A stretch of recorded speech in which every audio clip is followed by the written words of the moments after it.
Hello friends, आप सभी का स्वागत है हमारे यूट्यूब चैनल नया सवेरा प्लस में। दोस्तों, यह वीडियो क्लास 12 के फिजिक्स के फर्स्ट यूनिट जिसका नाम है विद्युत आवेश तथा क्षेत्र, उसका लेक्चर नंबर 5 है। मैं बता दूं, जो स्टूडेंट नए हैं उनको बता देना चाहता हूं कि इससे पहले 4 वीडियो, इस चैप्टर के 4 वीडियो हो चुके हैं, 4 लेक्चर हो चुके हैं।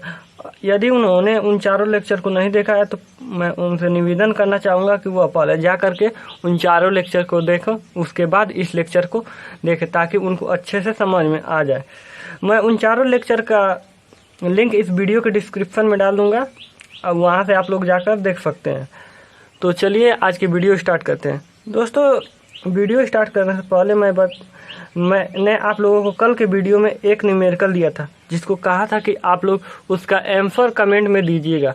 तो देख लेते हैं, वह सबसे पहले देख लेते हैं उस न्यूमेरिकल का हल क्या है। तो चलिए देखते हैं वह न्यूमेरिकल क्या था। देखिए दोस्तों, यह कल का क्वेश्चन था, वह क्या था हम पढ़ देते हैं। देखिए क्वेश्चन क्या कर रहा है, सबसे पहले पढ़ते हैं। देखिए, किसी गोले से 6.25 × 10⁻13 इलेक्ट्रॉन दूसरे गोले में स्थानांतरित होते हैं, तो बताइए पहले गोले से कितना आवेश स्थानांतरित हुआ है तथा गोले के द्रव्यमान में परिवर्तन बताइए। साथ में यह भी बताइए कि अब गोले पर कौन सा आवेश है। देखिए यह क्वेश्चन था, तो हम लोग देख लेते हैं इस क्वेश्चन में क्या क्या दिया है। देखिए, हम लोग क्वेश्चन पढ़ने से पता चला है कि जो पहले गोले से दूसरे गोले में इलेक्ट्रॉन स्थानांतरित हुए हैं उनकी संख्या है 6.25 × 10⁻13। तो यहाँ पर लिख लेंगे n बराबर 6.25 × 10⁻30 इलेक्ट्रॉन। इतने इलेक्ट्रॉन स्थानांतरित हुए हैं। अब देखते हैं कि इस क्वेश्चन में क्या पूछ रहा है। देखिए, पूछ रहा है बताइए पहले गोले से कितना आवेश स्थानांतरित हुआ है। मतलब यहाँ पर पूछ रहा है Q बराबर क्या है, और फिर दूसरा पार्ट में क्या पूछ रहा है, गोले के द्रव्यमान में परिवर्तन बताइए। मतलब डेल्टा M को पूछ रहा है कितना है, और तीसरे पार्ट में पूछ रहा है क्या, साथ में यह भी बताइए कि अब गोले पर कौन सा आवेश है।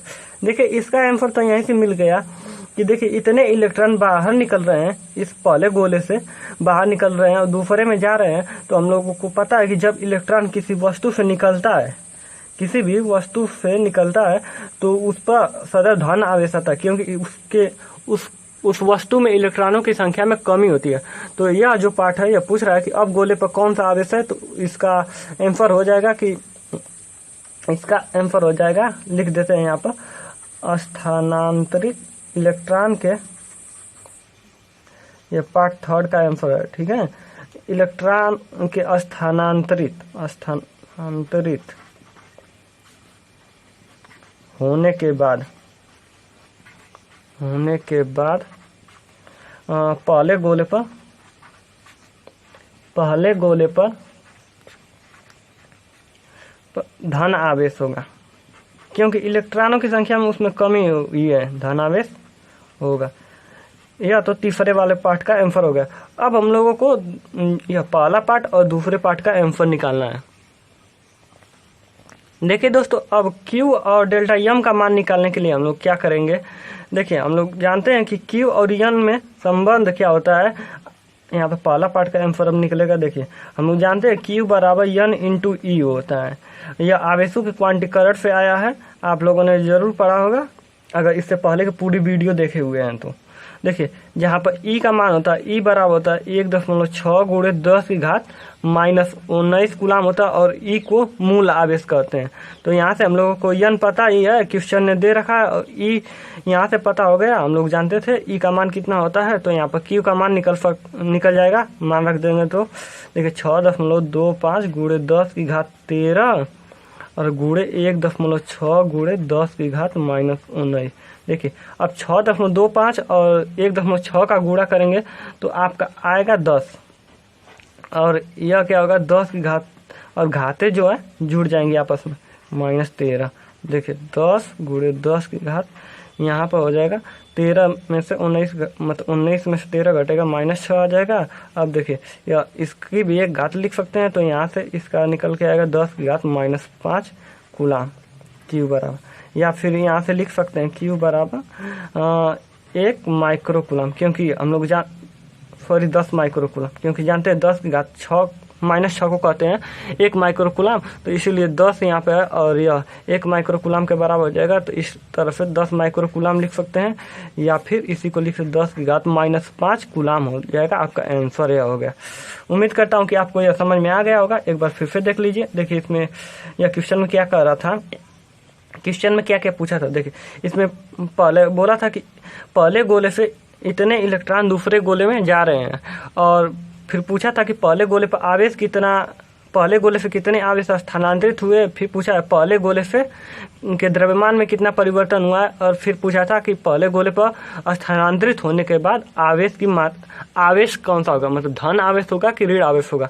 देखिए हम लोग जानते थे कि जब भी इलेक्ट्रॉन बाहर निकलता है किसी वस्तु पर, अर्थात उसमें इलेक्ट्रॉनों की संख्या में कमी होगी तो उस पर धन आवेश आएगा। तो इस तरह से हम लोग तीसरे पार्ट का आंसर निकाल लिए। और हम लोग जानते थे Q बराबर N × E होता है, तो फिर N E का मान पता था, E का मान हम लोगों को ऑलरेडी पता रहता है, और N का मान दिया है, तो यहाँ से Q का मान निकालिए हल करके।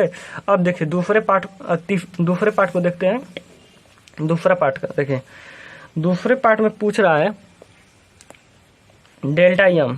देखिए डेल्टा एम बराबर हम लोगों ने कल के वीडियो में पढ़ा था कि द्रव्यमान में परिवर्तन जब इलेक्ट्रॉन आता है या फिर जाता है तो किसी भी पदार्थ के द्रव्यमान में परिवर्तन होता है जो N × ME के बराबर होता है। ME का मान, जहाँ पे ME का मान होता है 9.1 × 10 की घात -31 किलोग्राम होता है। तो यहाँ से N का मान मालूम ही है हम लोगों को, तो रख लेंगे डेल्टा एम बराबर N का मान 6.25 × 10 की घात 13, और ME का मान यहाँ से पता हो चुका है 9.1 × 10 की घात -31। जब 6.25 और 9.1 का गुणा करेंगे तो आपका आएगा 56.875, और यह घातें आपस में जुड़ेंगे, × 10 की घात 13 -31। तो यहाँ से क्या हो जाएगा 56.875 × 10 की घात -18, और इसको यह किलोग्राम में रहेगा, क्योंकि द्रव्यमान में परिवर्तन, क्योंकि द्रव्यमान है या द्रव्यमान में परिवर्तन है तो वह अभी किलोग्राम में ही रहेगा। तो इसको लिख 5.69 × 10 की घात -17 किलोग्राम डेल्टा। इस तरह से यह दूसरे पार्ट का आंसर आएगा।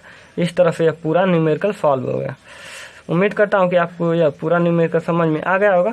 तो अब बढ़ते हैं दोस्तों आज की वीडियो में। देखिए आज की वीडियो में सबसे पहले बढ़ने से पहले देख लेते हैं कि आज की वीडियो में हम लोग कौन कौन से टॉपिक को कवर करेंगे। देखिए सबसे पहले हम लोग देखेंगे कि आवेशन क्या होता है, आवेशन क्या होगा। फिर दूसरा हम लोग टॉपिक देखेंगे आवेशन की विधियाँ क्या होती हैं। यहाँ पर पूरा लिख देते हैं आवेशन क्या होता है, क्या होता है आवेशन की विधियाँ, आवेशन की कौन कौन सी विधियाँ, आवेशन की विधियाँ देखेंगे। फिर अंत में देखेंगे कि इस पर कुछ आधारित न्यूमेरिकल देखेंगे। ठीक है, तो चलिए हम लोग देखते हैं आवेशन होता क्या है। देखिए सबसे पहले हम लोग देख लेते हैं आवेशन। देखिए सबसे पहले मैं इसका डिफिनेशन लिख दूं। देखिए सबसे पहले आवेशन को देखिए, आवेशन को इंग्लिश में चार्जिंग कहते हैं, चार्जिंग। देखिए इसका पहले डिफिनेशन लिख देते हैं, उसके बाद मैं आप लोगों को समझाता हूँ कि आवेशन होता क्या है। देखिए आवेशन का डिफिनेशन क्या है, किसी वस्तु को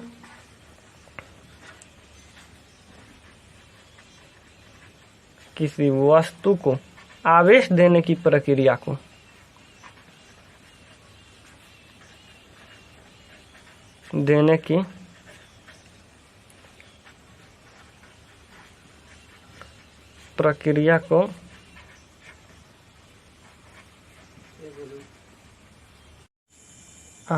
कहते हैं। देखिए आवेशन का डिफिनेशन क्या है, किसी वस्तु को आवेश देने की प्रक्रिया को आवेशन कहते हैं। अब इसको समझ लेते हैं कि यह डिफिनेशन कह क्या रहा है। देखिए अगर कोई वस्तु मान लीजिए या एक वस्तु अगर बाहर से हम लोग इसको आवेश दे रहे हैं, कोई भी आवेश दे रहे हैं, धन या फिर ऋण आवेश दे रहे हैं, तो यह जो आवेश जिस तरह से हम लोग जिस विधि द्वारा इसको हम लोग आवेश दे रहे हैं, इस वस्तु को आवेशित कर रहे हैं उस प्रक्रिया को हम लोग आवेशन कहता हूँ। उम्मीद करता हूँ कि आपको आवेशन अर्थात चार्जिंग सब की परिभाषा समझ में आ गई होगी। अब हम लोग अगले स्टेप में देख लेते हैं कि आवेशन की विधियाँ कौन कौन सी होती हैं। देखिए, हम देखते हैं आवेशन की विधियाँ। आवेशन की विधियाँ,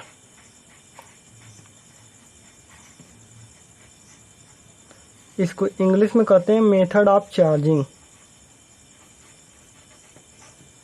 मेथड्स ऑफ चार्जिंग।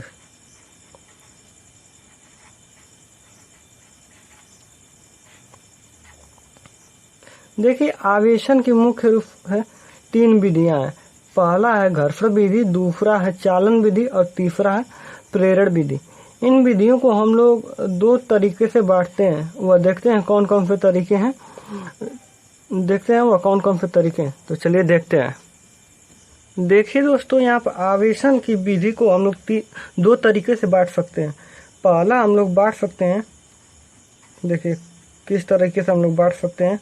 देखिए, पहला हम लोग बांट सकते हैं संपर्क द्वारा, मतलब किसी वस्तु को हम लोग अगर छू करके उसको किसी तरह से स्पर्श करके आवेशित कर रहे हैं तो वह हो जाएगा आपका संपर्क द्वारा, और दूसरा रहेगा विधि आपका बिना संपर्क द्वारा।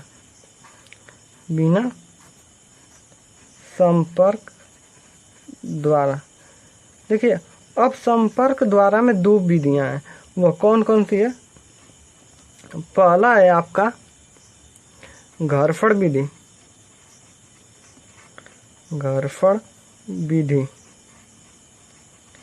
और दूसरा है चालन विधि।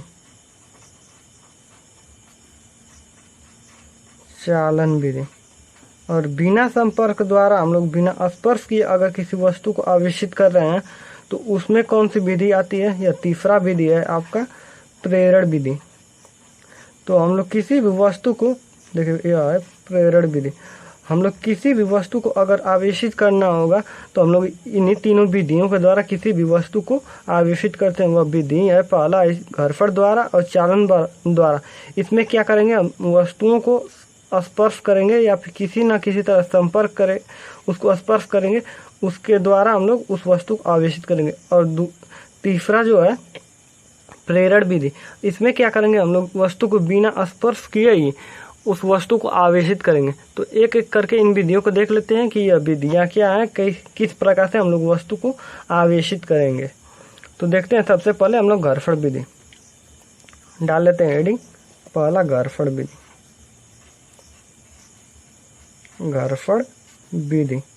देखिए, घर्षण विधि को इंग्लिश में कहते हैं फ्रिक्शन मेथड,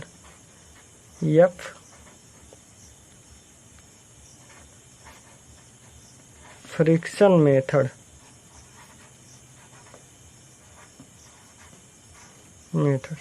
देखिए, इस विधि में हम लोग किस तरह से वस्तुओं को आवेशित करना होगा। देखिए, इस विधि में हम लोग पहले जान लेते कितने वस्तुओं को इस विधि में हम लोग आवेशित करते। इस विधि में हम लोग 2 वस्तुओं को या फिर 2 से अधिक वस्तुओं से भी एक साथ आवेशित कर सकते हैं। इसमें जो वस्तुएं रहती हैं, इस विधि में वस्तु जो होती है वह उदासीन वस्तु होती है। देखिए, उदासीन वस्तु को मैंने आप लोगों को पहली या दूसरे लेक्चर में बताया होगा। जो पहला इस चैप्टर का लेक्चर होगा या दूसरे लेक्चर में, उसमें बताया था कि उदासीन वस्तु होती क्या है। देख लीजिए, अगर आप लोग नहीं जानते हैं उदासीन वस्तु क्या होती है तो फिर से एक बार बता देते हैं कि उदासीन वस्तु होती क्या है। देखिए, उदासीन वस्तु एक ऐसी वस्तु होती है जिसमें जितनी मात्रा में धन आवेश होता है उतनी ही मात्रा में ऋणावेश होता है। इसमें धनावेश और ऋणावेश की संख्या बराबर होती है। इस पर नेट आवेश जो होता है उदासीन वस्तु पर नेट आवेश, यहाँ पर क्यू से मतलब आवेश को क्यू से प्रदर्शित करते हैं, इसलिए नेट आवेश जो होता है शून्य होता है। लेकिन उस वस्तु पर जो होता है आवेश होता है, नेट आवेश शून्य होता है। ठीक है, समझ में आ गया कि उदासीन वस्तु क्या होती है। उदासीन वस्तु उस वस्तु को कहते हैं जिस पर जितनी संख्या में जितनी मात्रा में धन आवेश होता है उतनी ही मात्रा में उस पर ऋण आवेश होता है। आपको समझ में आ गया होगी कि उदासीन वस्तु क्या होगी। देख लेते हैं अब घरफड़ विधि। देखिए घरफड़ विधि में हम लोग क्या करते हैं, इसमें दो वस्तुओं को हम लोग एक साथ आवेशित करते हैं और वो दोनों वस्तुएं क्या होती हैं, उदासीन होती है।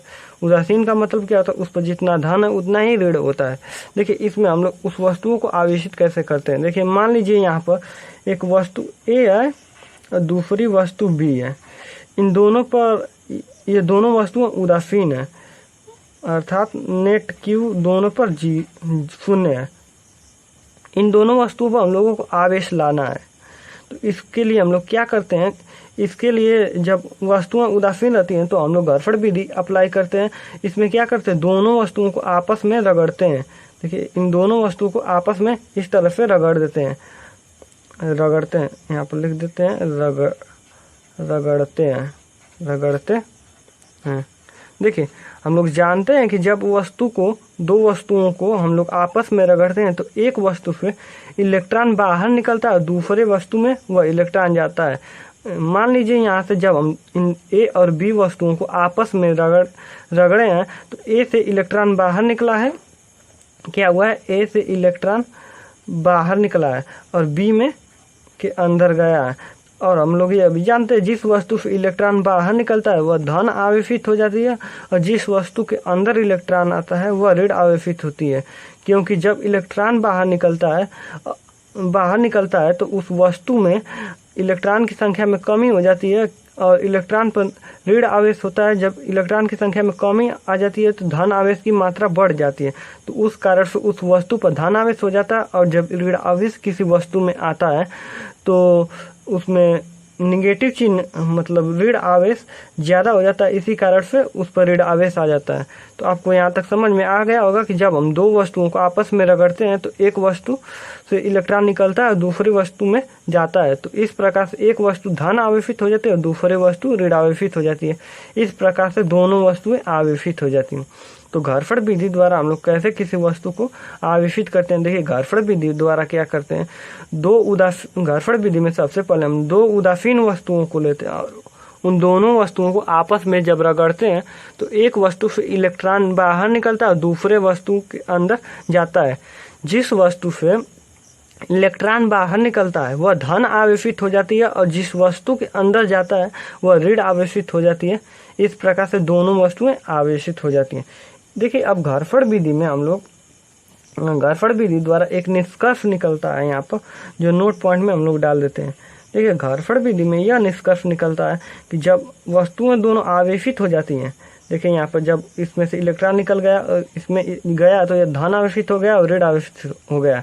तो इसमें जो इन दोनों वस्तुओं पर ए और यहाँ पर हम नोट पॉइंट में लिखते हैं ए व बी पर, मतलब यह दोनों यहाँ पर ए व बी नहीं लिखते हैं, देखिए लिख देते हैं घरफड़ विधि द्वारा। घरफड़ विधि में दोनों वस्तुओं पर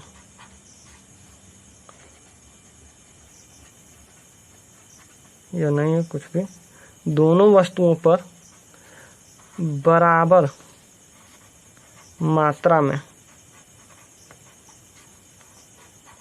में विपरीत आवेश आ जाते हैं। विपरीत आवेश आते हैं। देखिए हम लोगों ने जब इसको रगड़ा, इन दोनों वस्तु को ए और बी को रगड़ा तो ए से इलेक्ट्रॉन निकले और बी में गए तो इसमें क्या हो जाता है, घरफड़ जब आवेशित हो जाते हैं तो ए पर जितनी आवेश की मात्रा होती है उतने ही आवेश की मात्रा बी पर होती है। लेकिन इसमें सिर्फ इसमें क्या होता है, ए पर अगर धन आवेश होता है तो बी पर उतना ही ऋण आवेश होता है। यदि बी पर धन आवेश जितना कूलाम का होगा उतने ही कूलाम का इस पर ऋण आवेश होगा। मान लीजिए यहाँ पर +5 ए पर जो है +5 कूलाम का आवेश आ जाएगा तो इसीलिए बी पर भी -5 कूलाम का आ जाएगा। और क्वेश्चन पूछ जाता है कि मान लीजिए कोई क्वेश्चन अगर पूछता है कि घरफड़ विधि द्वारा दो वस्तुओं को आवेशित किया गया, दो वस्तुएं ए और बी को आवेशित किया गया है। यदि ए पर ए को आवेशित करने के बाद ए पर +5 कूलाम का आवेश आता है, तो बताइए बी पर कितने कूलाम का आवेश आएगा। तो आप लोग बताइएगा कि वहाँ पर बी पर -5 कूलाम का आवेश आ जाएगा, क्योंकि गॉरफर्ड विधि द्वारा जब हम दो वस्तुओं को आवेशित करते हैं तो उस पर बराबर मात्रा में आवेश आ जाते हैं और दोनों वस्तुओं पर विपरीत आवेश आ जाते हैं। उम्मीद करता हूँ कि यह नोट पॉइंट आप लोगों को समझ में आ गया होगा। अब हम लोग दूसरे विधि की ओर बढ़ते हैं, जिसका नाम है चालन विधि। देखिए, दूसरा विधि है चालन विधि। इसको इंग्लिश में कहते हैं कंडक्शन मेथड।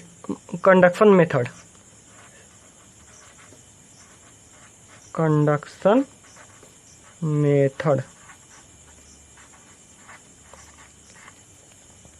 देखिए चालन विधि होता क्या है।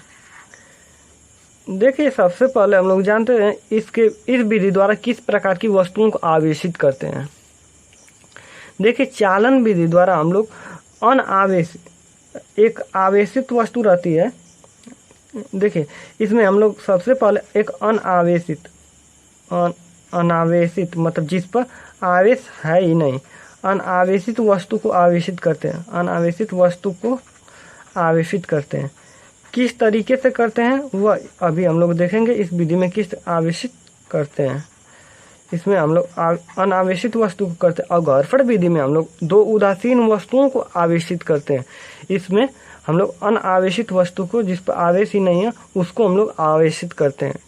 तो देखिए, इस विधि में हम लोग किस तरीके से किसी वस्तु को, अनावेशित वस्तु को हम लोग आवेशित करेंगे। इसमें क्या करते हैं एक आवेशित वस्तु ले लेते हैं। सबसे पहले हम लोग एक आवेशित वस्तु लेते हैं।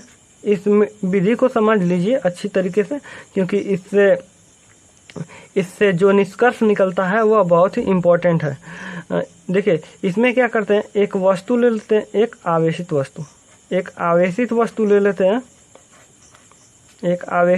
ले लेते हैं, और हम लोग जो अनावेशित वस्तु है, जिस पर आवेश नहीं है, उससे हम लोग स्पर्श करा देते हैं। अनावेशित वस्तु से क्या करा देते हैं, स्पर्श कराते हैं। तो जो आवेशित वस्तु है उससे इलेक्ट्रॉन निकल करके अनावेशित वस्तु में जाते हैं, और फिर हम दोनों वस्तुओं को हटा देते हैं। तो इस प्रकार से अनावेशित वस्तु आवेशित हो जाती है। देखिए, इसको हम लोग फिगर के माध्यम से समझते हैं किस प्रकार से हम लोग एक अनावेशित वस्तु को आवेशित करते हैं। देखिए, यहाँ पर मान लीजिए एक अनावेशित वस्तु है, इस पर कोई भी आवेश नहीं है। यह क्या है, अनावेशित मतलब आवेश रहित अनावेशित वस्तु को हम लोगों को आवेशित करना है। तो इसके लिए क्या करते हैं, एक आवेशित वस्तु मान लीजिए या कोई आवेशित वस्तु है, इस पर मान लेते हैं आवेशित वस्तु का मतलब उस पर कोई ना कोई आवेश होगा। इस पर मान लेते हैं धन आवेश है, ठीक है, यह आवेशित वस्तु है। उसको क्या करते हैं, इस वस्तु के जो अनावेशित वस्तु है उससे हम लोग स्पर्श करा देते हैं। देखिए, यहाँ पर एक चालक तार द्वारा, या चालक तार का मतलब होता है जिसमें से विद्युत धारा आसानी से प्रवाहित हो सके। जो आप लोग अपने घरों में तार देखते हैं वह चालक तार होता है। यह चालक तार है। एक चालक तार द्वारा हम लोग जो यह अनावेशित वस्तु है उसको हम लोग टच करा देते हैं। अनावेशित वस्तु, जैसे ही हम लोग इस चालक तार द्वारा इस आवेशित वस्तु को अनावेशित वस्तु से जोड़ते हैं, तो इसमें से आवेशित वस्तु से इलेक्ट्रॉन अनावेशित वस्तु की ओर प्रवाहित होने लगते हैं। देखिए, इलेक्ट्रॉन को एक नोट पॉइंट यहाँ पर लिख लीजिए। इलेक्ट्रॉन को प्रवाहित होने के लिए विभव के इन दोनों वस्तुओं, जिन वस्तुओं में हम लोग इलेक्ट्रॉन को प्रवाहित कर रहे हैं, उन वस्तुओं में हम लोगों को अगर इलेक्ट्रॉन प्रवाहित करना होता उसमें हम लोग विभव के बीच, इन दोनों वस्तुओं के बीच विभव का अंतर रहना चाहिए, अर्थात इनके बीच विभवांतर आना चाहिए, तभी इन दोनों के बीच इलेक्ट्रॉन स्थानांतरित हो सकता है। देखिए, विभवांतर क्या होता है इसको हम लोग समझ लेते हैं। जैसे मान लीजिए कोई पानी की टंकी है, ठीक है, एक ये छत पर रखी हुई है नीचे, या पानी की टंकी और एक नीचे रखी हुई है, ठीक है, भूमि पर या तल पर। अगर हम लोगों को देखिए इसको नहीं पर देख लेते हैं दूसरा। देखिए मान लीजिए यहाँ पर दोनों एक ही सरफेस पर रखे हुए पानी की टंकी, ठीक है, एक में पानी है और दूसरे में पानी नहीं है। हम लोगों को इसमें इस पानी जो भरा हुआ है, पानी जिसके अंदर है, उसमें से इस खाली टंकी में पानी भेजना है। तो हम लोग क्या करेंगे, एक पाइप जोड़ेंगे और यह जो भरी हुई टंकी है उसको हम लोग ऊपर अगर रखेंगे ऊंचाई पर, इससे ऊंचाई पर कुछ रखेंगे, तभी इसमें यह खाली टंकी भरेगी, नहीं तो यह इसमें पानी प्रवाहित नहीं होगा। मतलब खाली टंकी में पानी नहीं आएगा। देखिए यहाँ पानी को प्रवाहित होने के लिए ऊंचाई की आवश्यकता, मतलब तल की आवश्यकता हुई है, तल की आवश्यकता हुई है। मतलब एक ऊंचा ऊपर रखा गया और एक नीचे रखा गया, तभी इसमें से प्रवाहित हुआ है पानी, भरी हुई टंकी में से खाली टंकी में आया है। इसी प्रकार से जब आवेश को अगर बहाना होता है तो उसके लिए भी हम लोगों को विभव का अंतर होना चाहिए। मतलब एक वस्तु में अधिक विभव होना चाहिए, एक वस्तु में कम, या फिर हाँ एक वस्तु में अधिक और एक में कम रहेगा, तभी उसके अंदर से आवेश प्रवाहित होता है। इस प्रकार से मान लीजिए इसमें कुछ विभव था, ज़्यादा था और इसमें कम था, तो यह इलेक्ट्रॉन जब इसको चालक तार द्वारा जोड़ते हैं तो इलेक्ट्रॉन अधिक विभव से कम विभव और की धन आवेश जो है अधिक विभव से कम विभव की ओर प्रवाहित होते हैं, और तब तक इलेक्ट्रॉन प्रवाहित होते हैं जब तक कि इन दोनों वस्तुओं का विभव समान नहीं हो जाता है।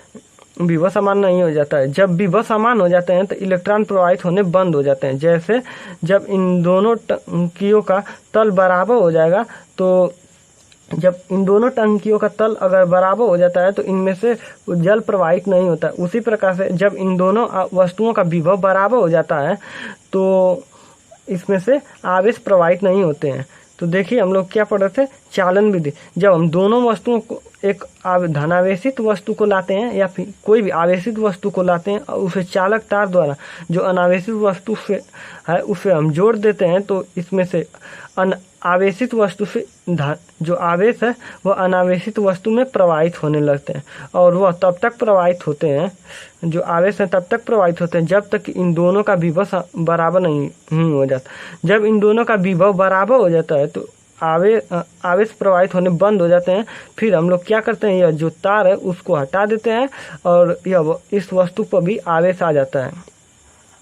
यह पहले वाली वस्तु है, इस पर आवेश तो रहता ही है पहले से, और बाद वाली वस्तु यह जो है अनावेशित थी उस पर भी उतनी संख्या में, जितनी संख्या में इस पर था उतनी संख्या में इस पर भी आवेश आ जाता है।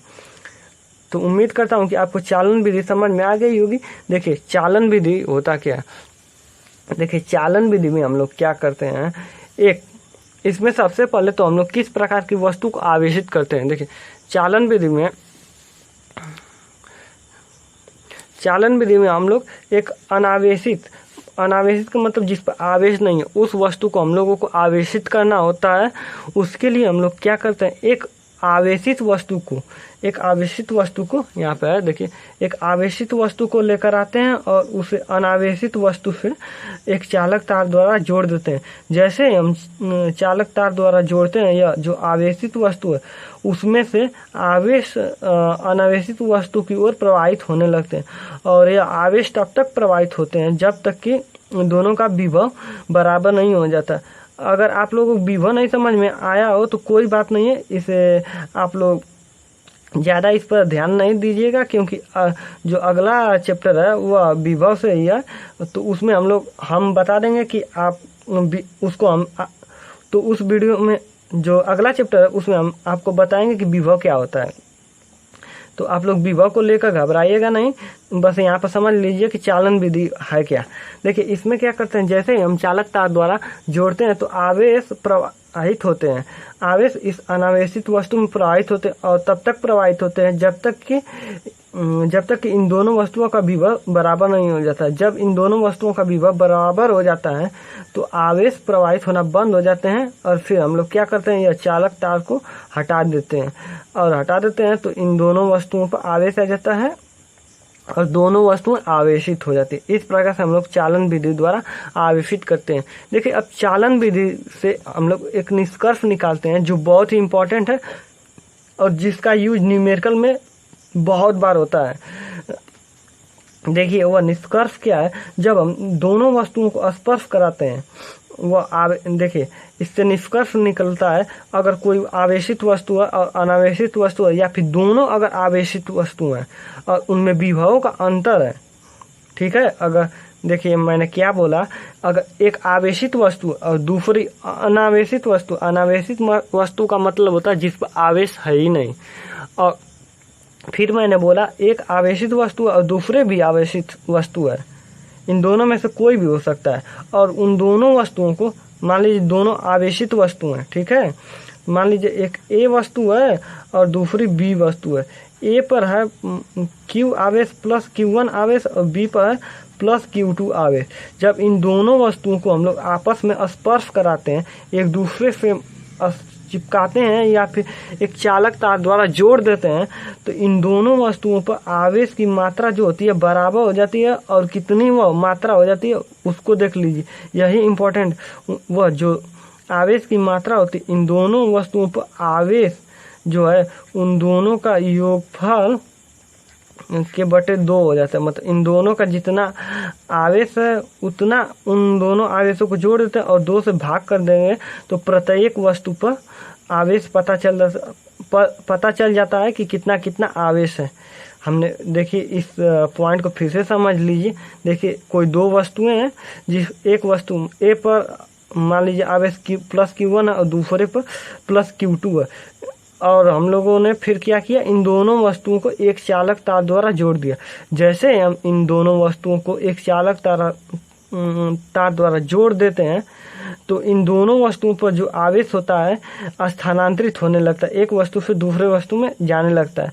फिर जब आवेश चला जाता है तो फिर हम दोनों वस्तुओं को हटाते हैं, तो फिर उसके बाद उन दोनों वस्तुओं पर कितना कितना आवेश बचता है वह इतना बचता है। इन दोनों वस्तुओं का जो आवेश था उसका योगफल कर लेते हैं चिन्ह सहित।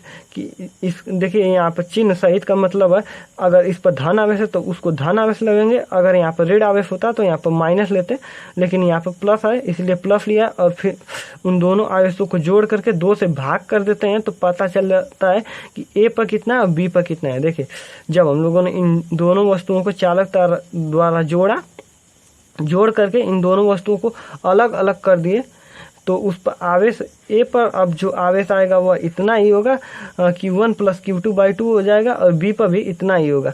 देखिए, इसको हम लोग एक एग्जाम्पल के थ्रू समझते हैं, या मतलब कैसे क्वेश्चन इससे पूछ सकता है, इससे कैसे क्वेश्चन पूछेगा। देखिए एग्जाम्पल है, 2 वस्तुएं ए व बी पर क्रमशः +4 कूलाम तथा +6 कूलाम का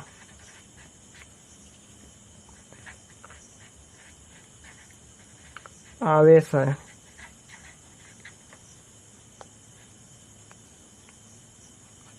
यदि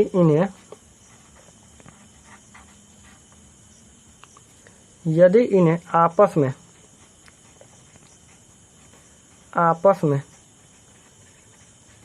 एक चालक तार द्वारा जोड़ दिया जाए तो प्रत्येक पर आवेश की मात्रा बताइए। आवेश की मात्रा बताइए।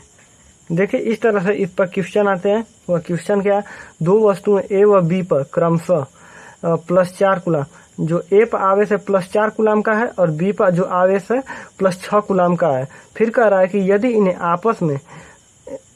इन्हें आपस में एक चालक तार द्वारा जोड़ दिया जाता है, मतलब यह कह रहा है ए को और बी को एक तार द्वारा जोड़ दिया जाता है, तो बताइए कि प्रत्येक पर आवेश की मात्रा कितनी है। अब देखिए हमने बताया ऊपर कि अगर दो वस्तुएं हैं जिन पर आवेश है और उन्हें चालक तार द्वारा जोड़ा जाता है या फिर क्वेश्चन में कहे उन्हें आपस में स्पर्श कराया जाता है और फिर उन्हें अलग अलग कर दिया जाता है तो उन पर आवेश की मात्रा बताइए। तो देखिए यहाँ पर वही पूछ रहा है कि इन दोनों वस्तुओं को एक चालक तार द्वारा जोड़ दिया गया है तो बताइए इन पर आवेश की मात्रा कितनी कितनी है। तो देखिए ए पर किया था +4 कूलाम का और बी पर कितना था +6 कूलाम का। तो देखिए इन दोनों पर जब चालक तार द्वारा जोड़ देते हैं तो इन दोनों पर आवेश की मात्रा क्या हो जाती है। इन दोनों आवेशों को हम लोग चिन्ह से जोड़ते हैं +4 कूलाम और +6 कूलाम। अगर यहाँ पर कोई भी अगर माइनस होता तो उसका माइनस चिन्ह लेते हैं, ठीक है, और फिर 2 से भाग कर देते हैं। तो 4 + 6 हो जाएगा 10 कूलाम बटे के 2 = 5 कूलाम। तो इन ए पर जब चालक तार द्वारा हम लोग जोड़ दिए हैं तो ए पर कितना हो जाएगा। अब ए पर जो हो जाएगा 5 कूलाम का आवेश आ जाएगा और बी पर भी 5 कूलाम का आवेश आ जाएगा। +5 कूलाम का यहाँ पर आएगा, +5 कूलाम का आवेश आ जाएगा। उम्मीद करता हूँ कि आपको यह समझ में आया होगा न्यूमेरिकल कि चालन विधि द्वारा किस प्रकार से न्यूमेरिकल पूछे जाते हैं। देखिए यह जो नोट पॉइंट है ये बहुत ही इंपॉर्टेंट है, इसका यूज जो होगा न्यूमेरिकल में किया जाएगा। आपसे वह न्यूमेरिकल में पूछेगा कि दो वस्तुओं को आपस में स्पर्श करा दिया जाता है, एक को फिर तीसरी वस्तु को एक से स्पर्श कराया जाता है। इस तरह से करके आपको न्यूमेरिकल पूछेगा। जब आगे हम लोग न्यूमेरिकल लगाएंगे, आगे जो वीडियो में आएंगे तो उन समय में इसका बहुत यूज होगा। इसको आप लोग ध्यान रखिएगा कि जब दो वस्तुओं को आपस में स्पर्श कराया जाता है या फिर किसी तार द्वारा जोड़ दिया जाता है तो उन पर जो आवेश होता है, प्रत्येक पर जो आवेश होता है उन दोनों के आवेशों को योगफल का आधा होता है। मतलब ए पर Q1 था और बी पर Q2 था तो उन दोनों को जोड़ करके हम लोग आधा कर देंगे तो प्रत्येक पर आवेश पता चल जाएगा। तो उम्मीद करता हूँ कि आपको यह चालन विधि और घर्षण विधि समझ में आ गई होगी। अब बढ़ते हैं हम लोग तीसरी विधि जिसका नाम है प्रेरण विधि।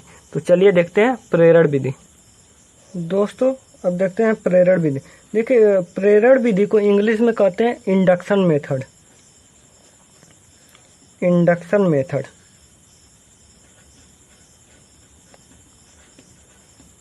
इंडक्शन मेथड देखिए अब देखते हैं प्रेरण विधि होती क्या।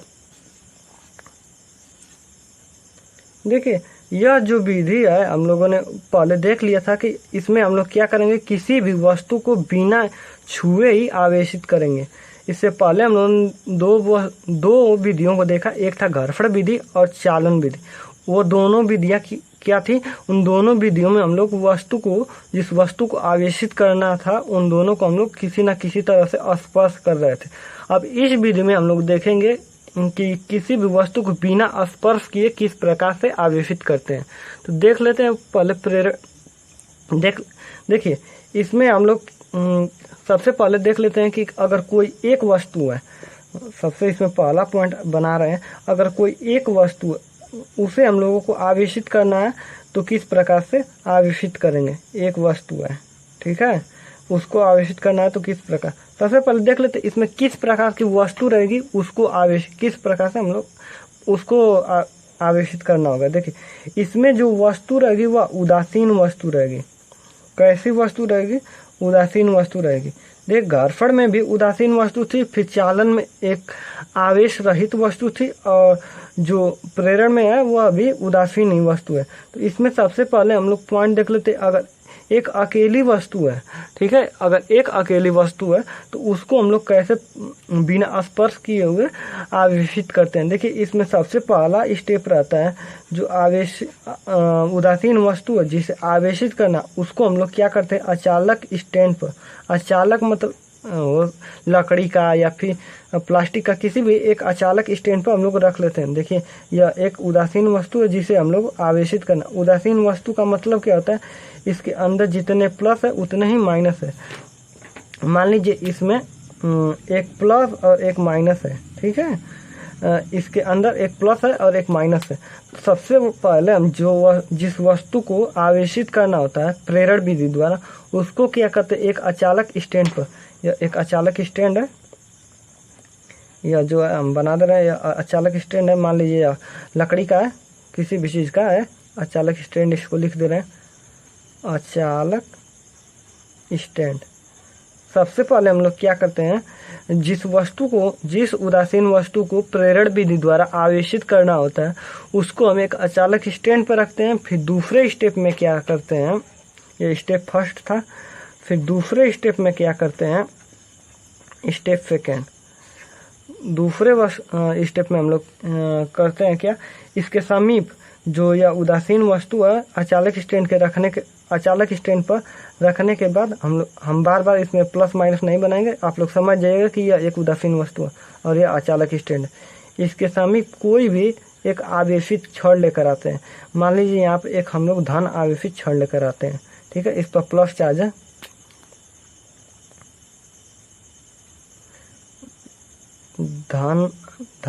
धनावेशित, ठीक है, छड़ है। इसके समीप एक धन आवेशित छड़ लेकर आते हैं।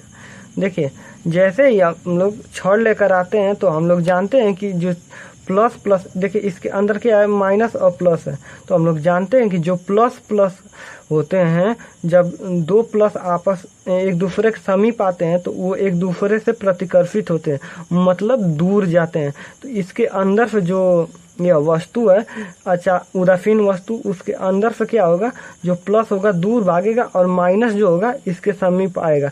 तो यहाँ से क्या हो जाएगा, यह देखिए यह छड़ था आपका धनावेशित और यह अचालक यह उदासीन वस्तु थी और यह अचालक स्टैंड था।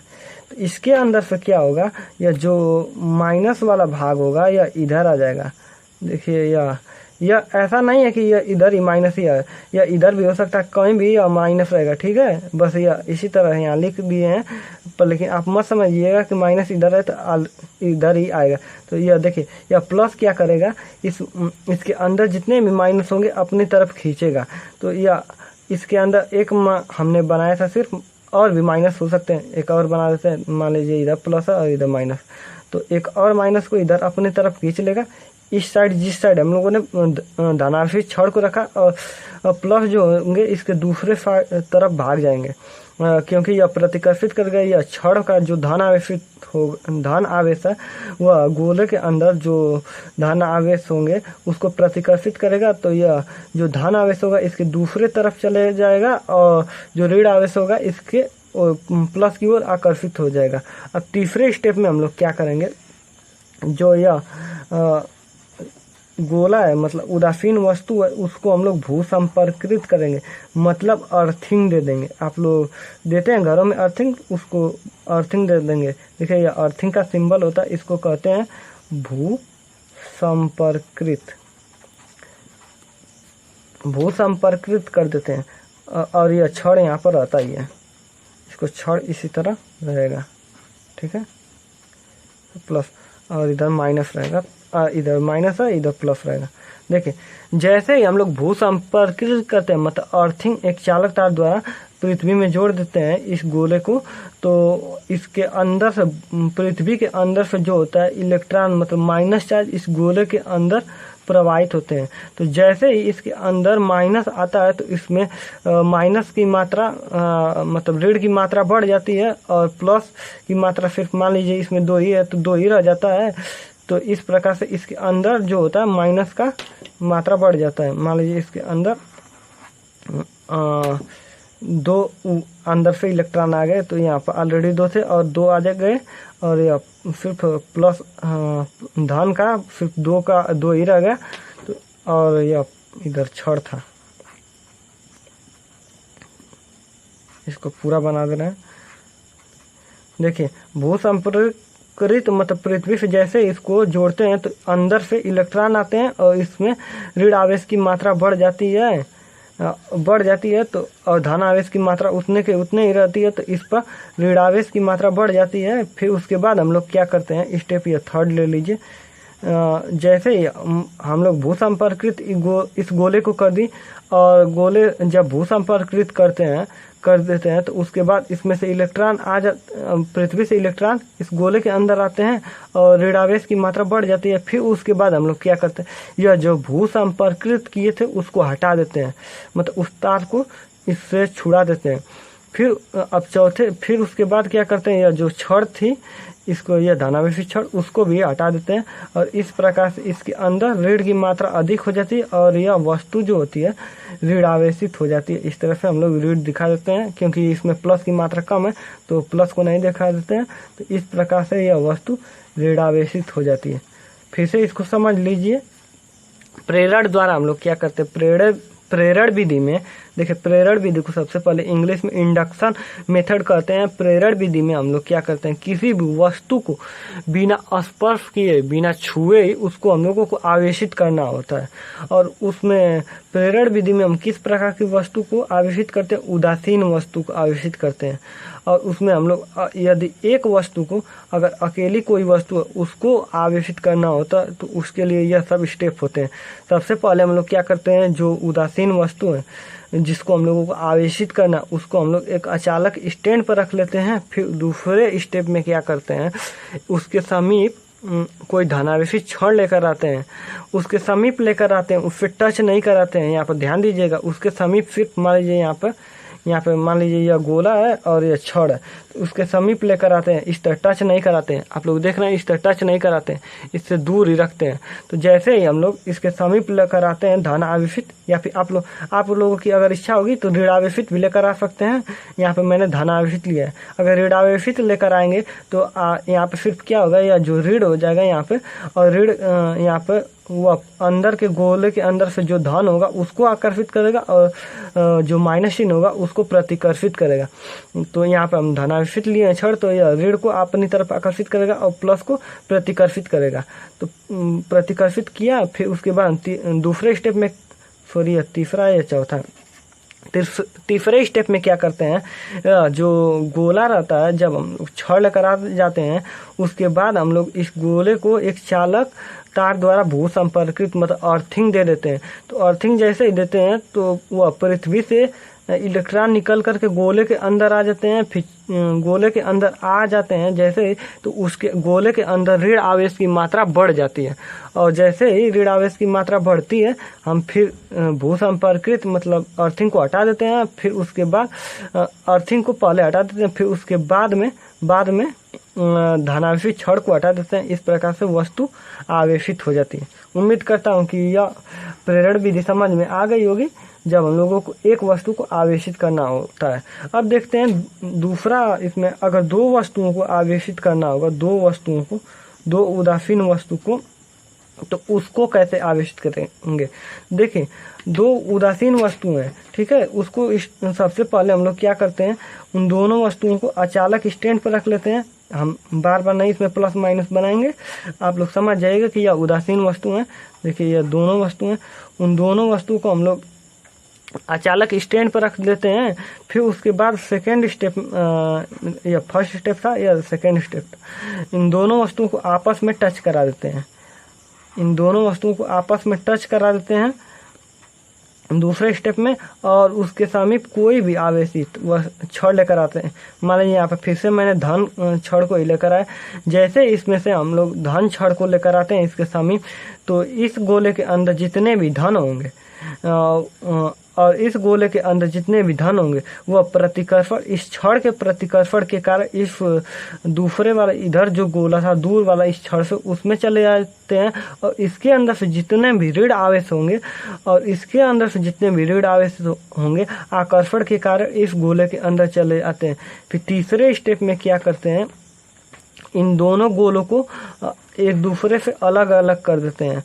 और यहाँ पे छड़ आप रहता ही है, और जैसे ही हम लोग अलग करते हैं तो इसके अंदर ऋण आवेश आ जाता है और इसके अंदर धन आवेश आ जाता है। फिर चौथे स्टेप में यह छड़ था, यह चौथे स्टेप में, स्टेप नंबर 4 में छड़ को हटा लेते हैं। और इस प्रकार से दोनों वस्तुएं आवेशित एक ऋण आवेशित हो जाती है और एक धन आवेशित हो जाती है। उम्मीद करता हूँ कि यह समझ में आ गया होगा। देखिए, अगर दो वस्तुओं उदासीन वस्तु को आवेशित करना होता है तो उन दोनों वस्तुओं को सबसे पहले हम लोग अचालक स्टैंड पर रख लेते हैं।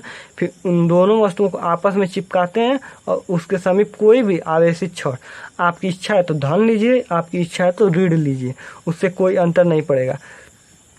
फिर तीसरे स्टेप में क्या, जैसे धन छड़ लाते हैं तो एक इस धन छड़ जो होता है इसके अंदर से धन आवेश को और इसके अंदर से धन आवेश को प्रतिकर्षित करता है, और प्रतिकर्षण के कारण यह जो धन आवेश होते हैं यह दूसरे गोले के इधर दूसरी तरफ किनारे पर आ जाते हैं, और फिर ऋणावेश जो होता है आकर्षण के कारण इस पहले गोले के इस छड़ की तरफ इस के किनारे पर आ जाते हैं।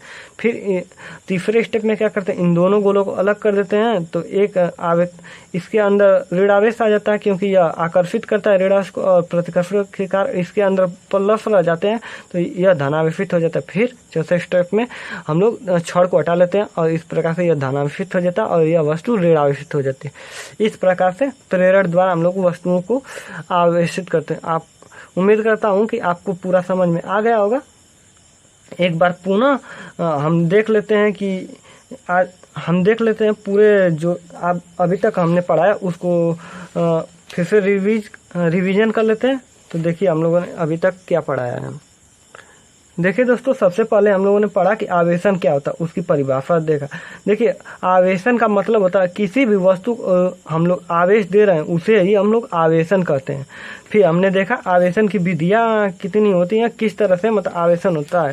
देखिए यह देखिए आवेशन की विधियाँ 3 थी, जिसको हम लोग 2 तरीके से बांटा। एक संपर्क द्वारा बांटा, एक बिना संपर्क द्वारा। संपर्क द्वारा में 2 विधियाँ, घर्षण विधि और दूसरा चालन विधि। और बिना संपर्क द्वारा जो तीसरी विधि है वह प्रेरण विधि है। तो घर्षण विधि को हमने देखा। घर्षण विधि में क्या करते हैं, 2 उदासीन वस्तुएं रहते हैं, उनको हम लोगों को आवेशित करना होता है। तो उसमें क्या करते हैं, दोनों वस्तु को हम लोग आपस में रगड़ देते हैं, तो एक वस्तु से इलेक्ट्रॉन निकलता है और दूसरी वस्तु में इलेक्ट्रॉन जाता है। तो जिस वस्तु से इलेक्ट्रॉन निकलता है वह धनावेशित हो जाते हैं, और दूसरी वस्तु जिसके अंदर इलेक्ट्रॉन गए हैं वह ऋण आवेशित हो जाती है। इस प्रकार से दोनों वस्तुएं आवेशित हो जाती हैं। और फिर हमने नोट पॉइंट देखा कि घर्षण विधि में क्या होते हैं, दोनों वस्तुओं को जब हम आपस में रगड़ते हैं तो उन पर जो आवेश की मात्रा होती है वह बराबर होती है, लेकिन उस पर जो उनका चिन्ह होता है मतलब उन पर विपरीत आवेश आते हैं। मतलब एक पर धन होता है, एक पर ऋण होता है। ठीक है। फिर उसके बाद देखा चालन विधि, जिसको इंग्लिश में कंडक्शन मेथड कहते हैं।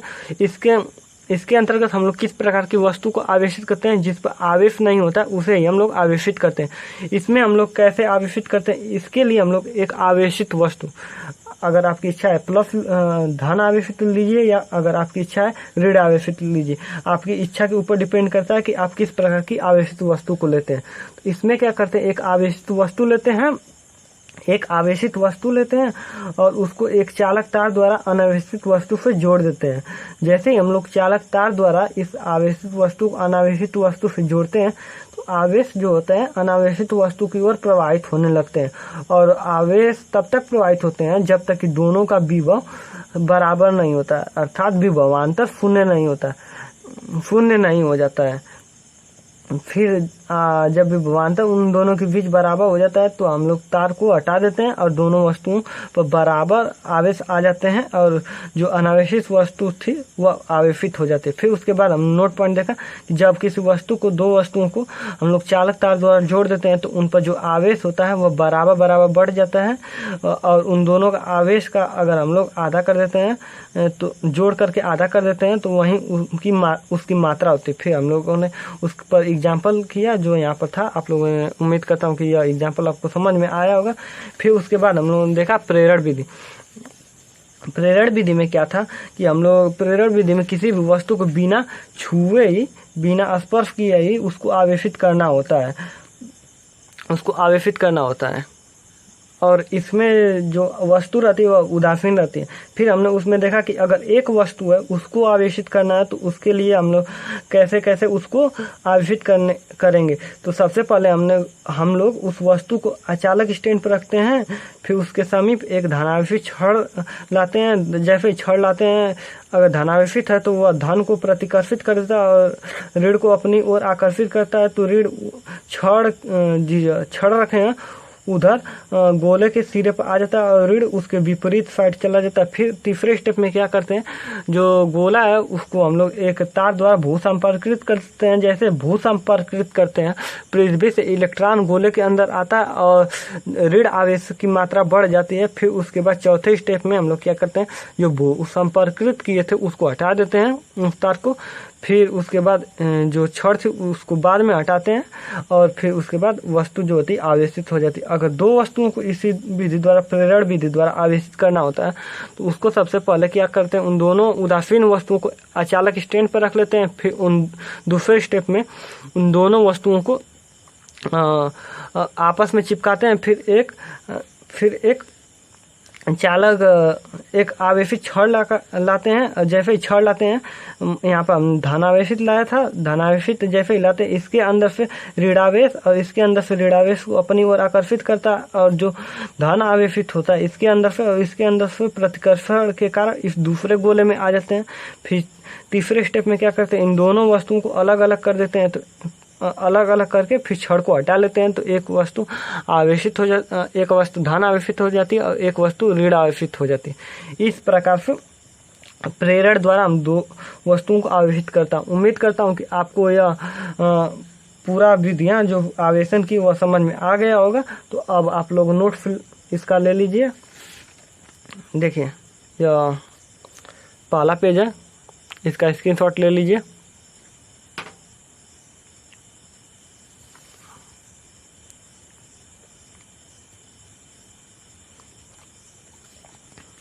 इसी का दूसरा पेज है, एक मिनट, हाँ देख लीजिए अच्छे से, यहाँ पे है। और इसी का यह तीसरा पेज है।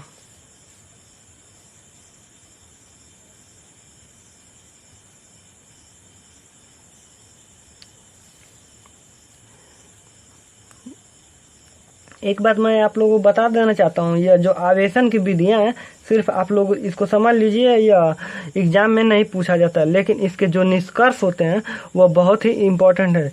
हमने यहाँ पर नोट पॉइंट लिख कर इस पर देखिए, यह प्रेरण द्वारा तो यहाँ पर नोट पॉइंट लिखा है, इसको आप लोग पढ़ लीजिएगा, यह इम्पोर्टेंट है। और यहाँ पर देखिए इसका यह जो है आपका चालन विधि द्वारा है, यह इम्पोर्टेंट है, यह मोस्ट इम्पोर्टेंट है। फिर घरफड़ विधि द्वारा यहाँ पर हमने लिखा है, उसको देख लीजिएगा, ठीक है। और दोस्तों यहाँ पर लास्ट में हमने एक न्यूमेरिकल दिया है, उसका आंसर आप लोग कमेंट बॉक्स में बता दीजिएगा।